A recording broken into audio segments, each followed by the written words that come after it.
Cancer rising. How are we doing, Cancer? This is your reading for the Gemini full moon. It happened on the 15th of December, 2024. 2.5 hours ago. It was exact. I apologize for the delay in it coming out. It's due to the Mars retrograde series that I did. Mars will be retrograde in your sign, so I cannot recommend it enough. Plus, it's going to be 50% off all Mars retrograde private readings. Email me directly and we'll sort that out if you're interested. But this reading, as I said, I work with 6-month cycles, so Mercury's still retrograde, so I'm going to blame it on that. I work with 6-month cycles, so what comes through in this reading is going to serve you up until the Gemini new moon next year, so you're not missing out on any of the energy. Hello and welcome, my name's Chloe. I work with card divination, astrology, and I channel multi-dimensional energies through my body, both in the form of physical and vocal light language. This is going to be happening throughout the reading, and it's going to bring in healing, attunement, and activation codes or to the messages that want to come through. Now, I read for the rising signs. So for those of you who don't have Cancer in the first house, look to what house it does fall in. Look to the themes of that house and any other meaning you've got going on in there, Sun, Moon, Mars, whatever it is. And you want to apply all of that to the messages that come through in this reading, because it will be as if that Cancer energy has now energetically moved to the first house. For example, I've got Cancer in the 12th, so I'd apply the 12th house themes, as well as I've got my EQ, which is like the second ascendant, in there as well. So I'd apply all of that meaning to what's coming through in here. Now, I've done a collective reading where I've broken down the astrology of this moon in way more detail, right, of all the aspects and how all the celestial bodies are talking to each other at the exact moon that form an energetic harmonic blueprint, which we are then working with collectively. Also pulled tarot cards, and it was mind-boggling. Every aspect that I was talking about, everything that I was talking about showed up in the cards almost immediately. Very powerful reading. So if you want a deeper dive on this moon, because I'm not going to be going into the aspects apart from one, go check out the collective reading.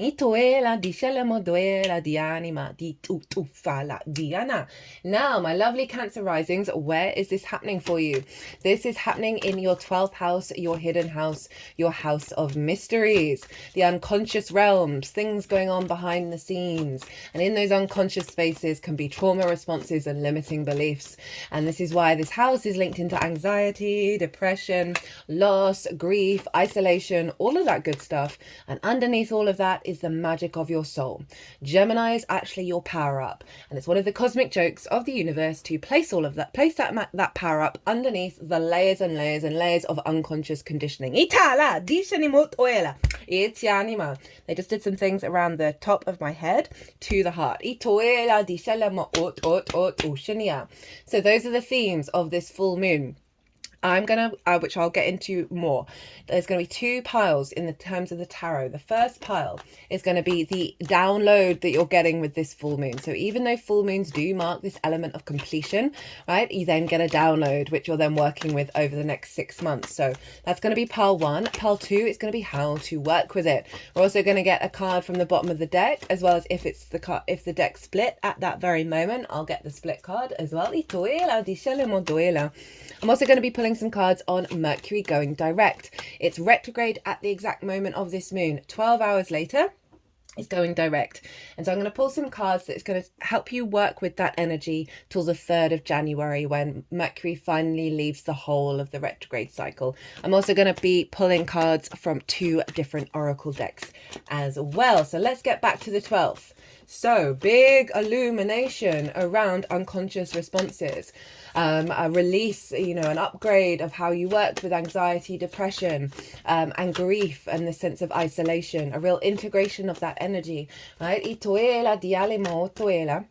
As I said, those unconscious realms, the unconscious of the mind, can often have trauma responses and limiting beliefs and love languages that we learn from a very early age, that we're then here to try and figure out what's us and what's not us, right? And so a full moon can help illuminate, one, what you need to work on over the next cycle, as well as really tending to the needs, giving you nourishment, heightening your intuition, bringing that back into an alignment with the magic of your soul. It's a big power up with that.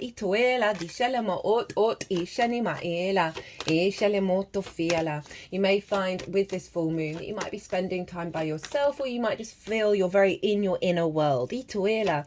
The 12th house can feel very personal to you, but also very distant and kind of out of reach. It's quite hard to integrate with the rest of the chart. And I always, whenever I'm talking to someone about astrology, whether that be a client or a complete random stranger, I'll always say, try and work on integrating that 12th house energy into the rest of your chart, integrating that Gemini energy. If you want a deeper understanding of that, maybe go check out the Jupiter in Gemini transit series.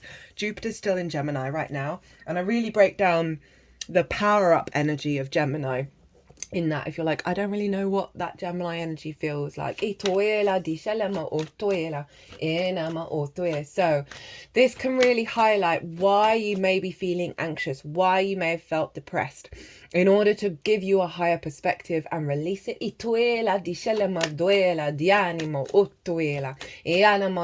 may be getting a lot of downloads, a lot of intuitive downloads in your private space. Oh, where did that go?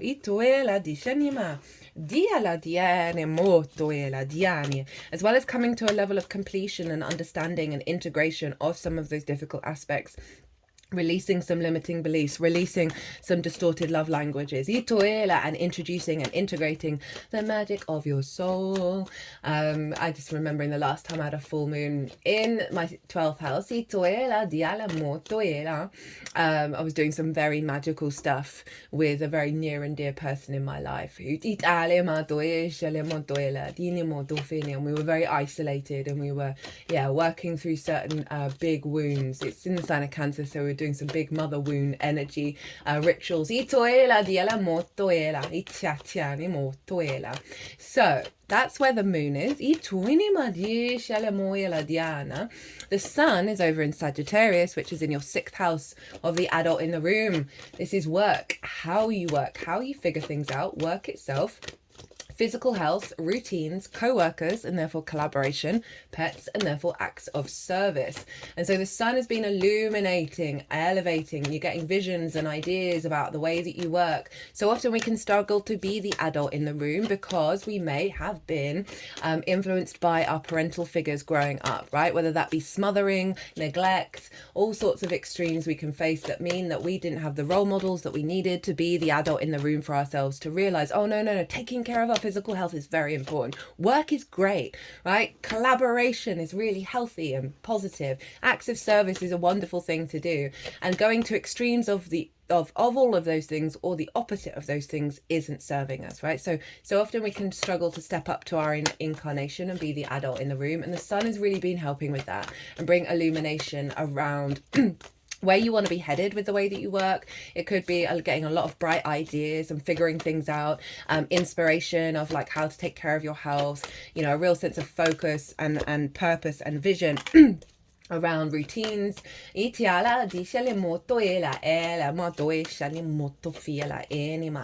Now, one thing this full moon can do is bring in that magic of your soul into the way that you work. Digging up those ideas of the Gemini energy that you may be having in private out into the world, right? Out being able to communicate with co-workers.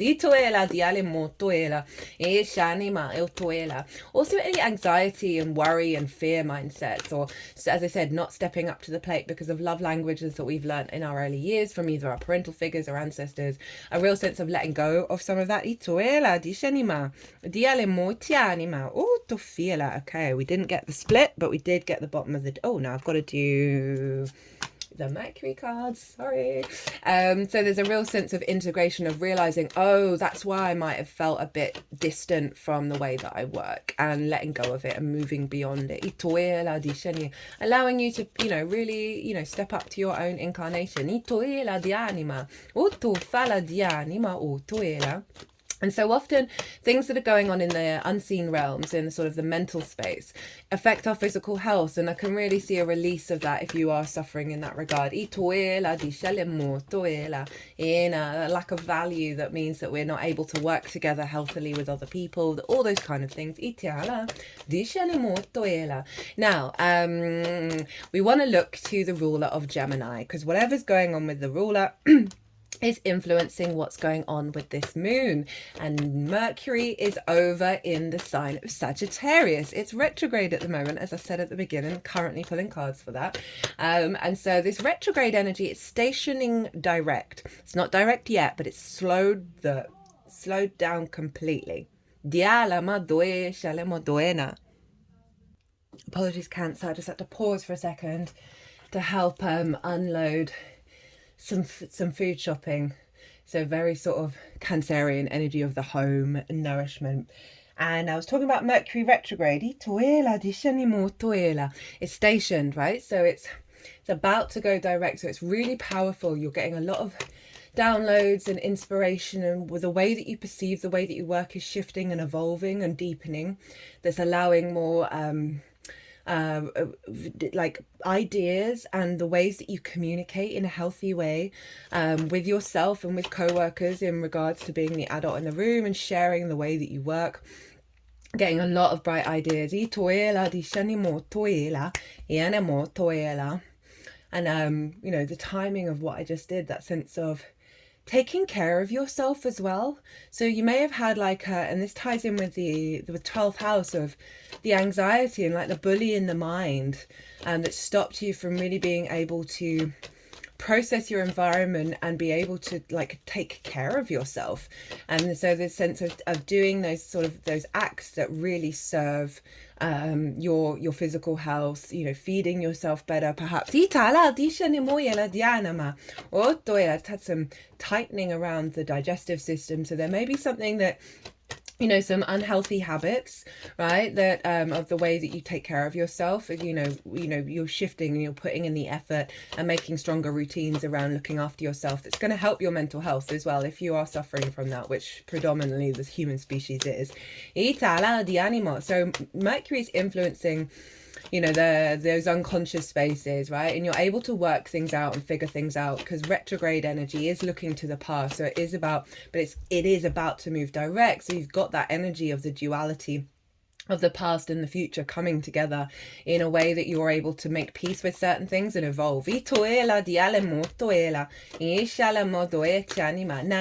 Sagittarius is ruled by Jupiter, and so Jupiter's influencing Mercury and therefore influencing this moon. And where is Jupiter, as well as ruling the sun, is over in the sign of Gemini. Now, that's a huge transit, my lovely Cancers. So as I mentioned earlier about checking out the Jupiter in Gemini transit series, I do recommend it. It's only once every 12 years you'll get it in the 12th house, and Jupiter's providing a lot of support and a lot of wisdom to evolve those unconscious responses, evolve and strengthen the magic of your soul. And so that Jupiter has its own playlist, so it's really easy to find that transit. And Jupiter's retrograde as well, so there is an element of we are still in retrograde energy with this transit over the next 6 months, which is really deepening our bigger picture energy and the way that we perceive reality. And again, I talk about that a lot more in the collective reading. So Jupiter in the 12th, influencing Mercury in the 6th, is an alignment between the magic of your soul in the way that you work, of having a deeper wisdom and understanding about why there may be blocks in those unconscious realms that you're going to be really being able to process very easily and figure them out over in the 6th, as well as integrating that magic. Now I'm going to just mention the aspects that are going on, but there's only one I'm going to go into some detail about. Jupiter is trine Venus over in Aquarius in your 8th house of the outside world's resources and your relationship dynamics. It's a very magical house. It's also square Saturn in your 9th house of perspectives. Right, so those are some big energies influencing Jupiter. Mercury is making a grand fire trine with Mars over in Leo, which is your skills and your tools of how to manifest and bring in regular income, as well as your sense of value, and they're all trining the North Node in Aries of your life purpose and your career. Career doesn't have to be life purpose, it can just facilitate it. So we've got some strong energy around work and relationship dynamics showing up here, and your perspectives of how you move through the world, all shifting into an alignment with those unconscious spaces and a releasing of conditioning. So that's really powerful. Now, the one aspect I want to talk about is the sun and the moon are square Neptune over in Pisces. And this is really beautiful. This is our unconscious and conscious mind working together to elevate the sort of mysticism of reality, the magic of reality in the way that you perceive the world, right? Really allowing different ideas and perspectives to come in from source, which is, you know, Neptune is our direct connection to that, bringing new realities, new frequencies, new ideas, that is really more compassionate, more open, non-rational, non-linear. Oh, my head is now throbbing. So that's activating and breaking down old calcified perspectives to bring in, to be more in aligned with the magic of your soul and your capacity to create with it and build with it. Now, this is forming a T-square. We've got the opposition between the sun and the moon, and they are both squaring Neptune. Now, with a T-square, the release point of this energy is the bottom of the T, which is Neptune. So it's really calling you to sort of be a bit more in a dream state, be in a bit more of the openness to different possible realities of how you understand your world and your universe and how you map yourself out within it, rather than the limiting beliefs. So it's really saying be open. Be open to the sort of the fantasy that you may be having certain perspectives that aren't matching your old paradigms, and you're like, oh no, that's not possible. This Neptune energy is really saying we got to sack that off.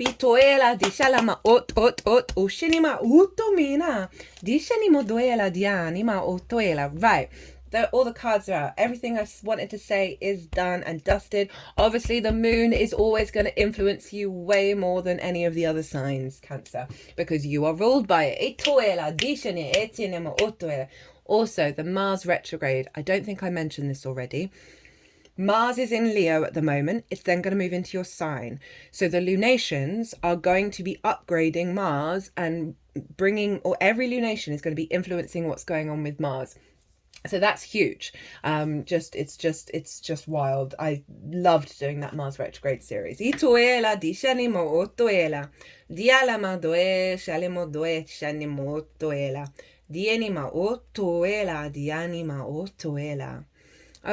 so the download. Love this. We've got Sagittarius, we've got Temperance. We have the Seven of Wands in reverse and the Eight of Cups in reverse. So this is really saying that you are in an alchemical process, right? The download. This is about the refinement of self, of bringing the angelic frequency into the 3D realm. And that's so 12th, 6th house energy of bringing the magic of your soul, your higher perspective of the third eye, into your understanding of this incarnation and how to bring it all together and elevate it in the way that you work, in the way that you do things. This is also about doing things slightly differently, because we have the water going up into the cup. So it's about doing things differently and also opening yourself up to the magic, right? And the alchemizing of the self. So this is really powerful.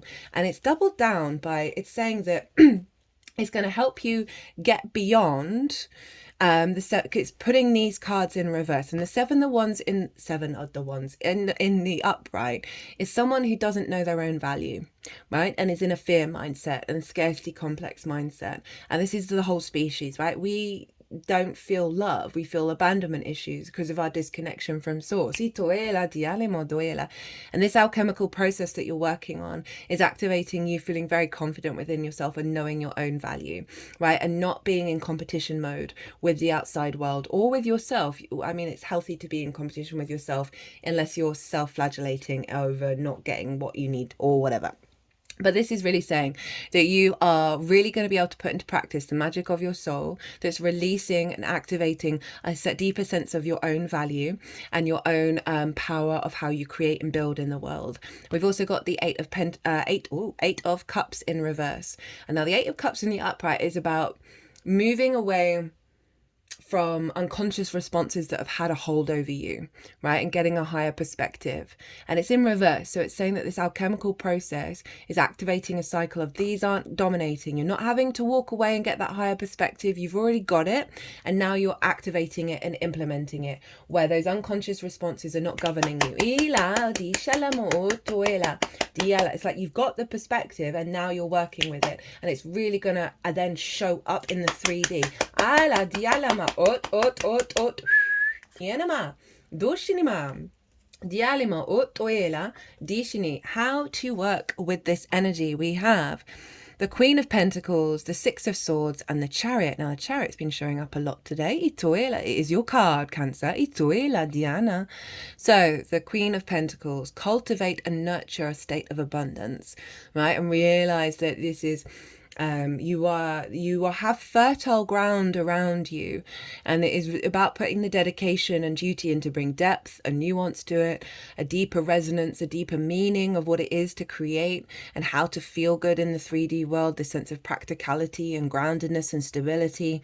It's really calling you to cultivate that energy, right? And really not fall into a fear mindset or worry around whether things are going to work out, right?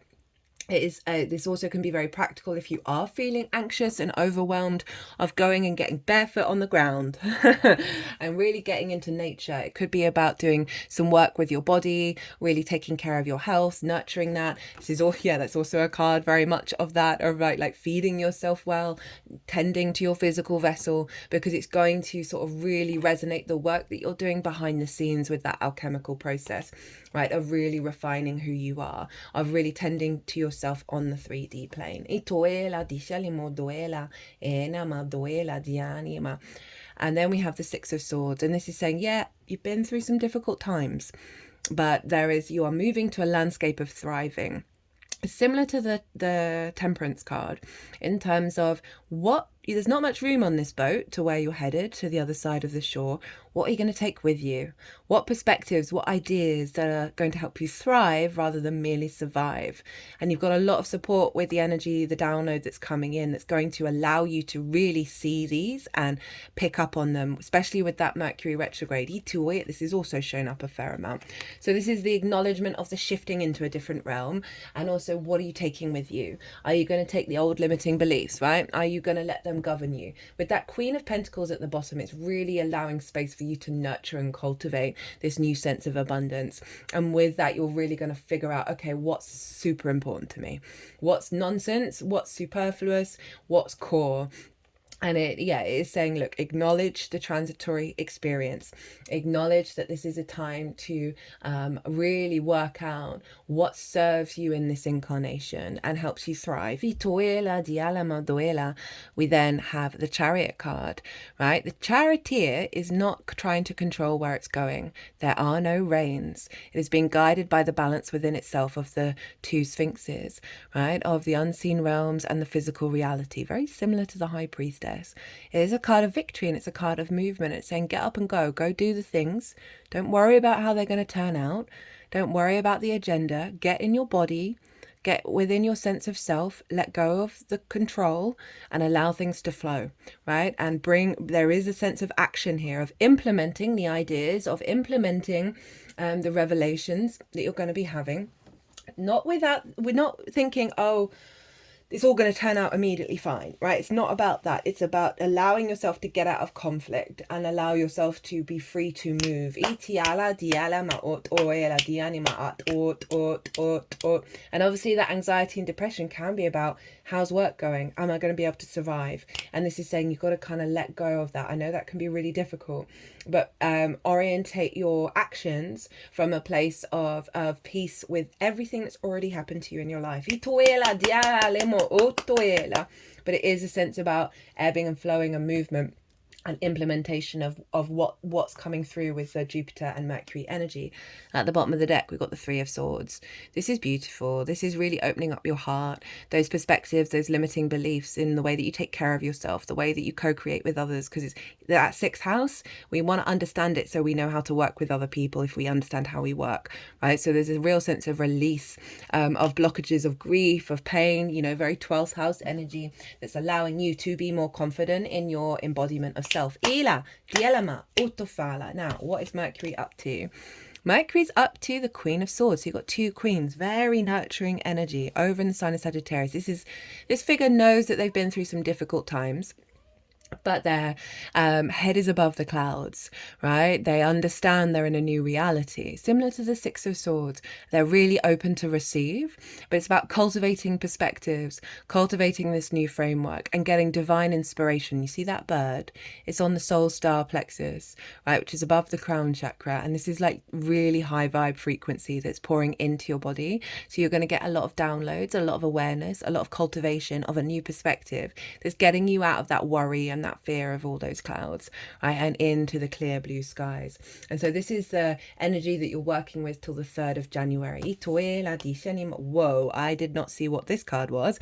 This is how to work with it. We've got the King of Swords, right? So we've got two swords. So it's all about those perspectives. How you communicate, how you understand and perceive the world. So with that cultivation energy coming through, you're going to get, again, with the Mercury going direct, you're going to get a lot of clarity. And this is calling you to put it into action and understand that through that action, through that sense of maturity in the way that you're perceiving and putting that into place, it's really going to facilitate strengthening of the perspective, because queens nurture and they nourish. They bring depth and nuance. And so when you then put it into practice, you're going to get a stronger resonance with that Queen of Swords. Bottom of the deck, we've got Pluto. We've got Judgment card. Pluto's over in Aquarius, which is about relationship dynamics, right? The outside world's resources. So there's something about a resurrection process around limiting beliefs around what's available to you, right, and how to work with it. This is also about releasing of old versions of self, ancestors, soul, energy, where there's been grievances, right? Maybe they haven't been able to collaborate, work in a healthy way, take care of themselves. And so this card is saying that there's new frequencies coming in that are untangling that stuck energy, and they're going to be released, and there's a level of ascension, right? A higher perspective coming in. Not surprising with the King and Queen of Swords, right? That you're really here to cultivate, and it's going to serve you if you get objective about what's going on, rather than take everything very, very, very, very personally. What's going on with the oracle cards? So it says, be impeccable with your word, express your love. I feel like this is being very loving and kind to yourself, right? The unconscious spaces can be a bit of a danger zone, and very loving in the way that you work, in the way that you take care of your physical vessel as well as the, as I said, 6th house is very important in terms of being able to collaborate, and there may be a lack of reciprocity, both giving too much, taking too much, that can come from those love languages that we learn. And it's about having deep compassion if you find yourself realizing, oh, maybe I've been taking too much, right? Or maybe I've been giving too much, and really allowing yourself some deep empathy for why that may be. Remember the Chariot saying you've got to understand everything that's happened to you has got you where you are now. It's then your decision of how you're going to operate from this point, rather than sort of falling into the shame or the worry or the fear. This is the 4 Agreements Oracle, by the way. All the dates and degrees and the decks that I use are in the description box. Impeccability of the word can be measured by your level of self-love. If you love yourself, you will express that love in your interactions with others, and that action will produce a like reaction. So summing up what I just said in terms of that 6th house that's influencing the 12th, is about co-workers and therefore collaboration. And we've got to get right with ourselves before we can get right with anybody else. Also, one of my favorite series is RuPaul's Drag Race. I think it's phenomenal. It encompasses so much, and one day I will do a video on that. And one of RuPaul's phrases is, how in the hell are you gonna love someone else? Oh my god, I've watched nearly all the series, and how come I'm not getting it right? How in the hell are you going to love someone else if you can't love yourself, or something along those lines? It's definitely, I'm really quite ashamed I got that wrong. I'm still going to blame it on Mercury being retrograde. Right, from Rainbow Brainskull. You choose every piece of context you consume, content even, Energy goes where your attention flows. How can you better curate the content you consume? Be more aware of what you're letting into your consciousness. There are endless options to choose from, so make sure you're getting the good stuff. And again, it's like that. It's really confirming, express your love, that like there's a frequency coming in that's getting you out of this, but you do have to put in the work. And this is the retrograde energy, right? It does require work. It does require showing up. It's not just retrograde. We've always got to show up and go, okay, how am I talking to myself? How am I talking to other people? How am I talking to my body? What am I consuming around you? What food are you consuming as well? That's having an impact on your mental health. There's such a correlation between these two things. What am I consuming that's blocking off the magic of my soul? That Temperance card is all about the alchemization, the refinement of yourself, and it does bring up things which you need to refine. Are you consuming the old narratives over and over and over again? Remember, the intention of this moon is to get you out of that, and it's really supporting it, but you do have to step up. What did we have here again? Yeah, really nurture and nourish yourself, right? And find content that gives you abundance and thriving energy. Well, Cancer, I'm going to leave it there. I hope you enjoyed this reading. If you did, hit that like button, leave me a comment. It brings me a lot of joy. As I said at the beginning, 50% off all Mars retrograde personal readings. Send me an email and we'll work it out. If you want a personal reading just in general, my details are everywhere. As I said, PayPal. If you want to play by PayPal, email me directly. Other than that, Cancer, be good to yourselves, be good to those around you. Safe travels and be well until we meet again.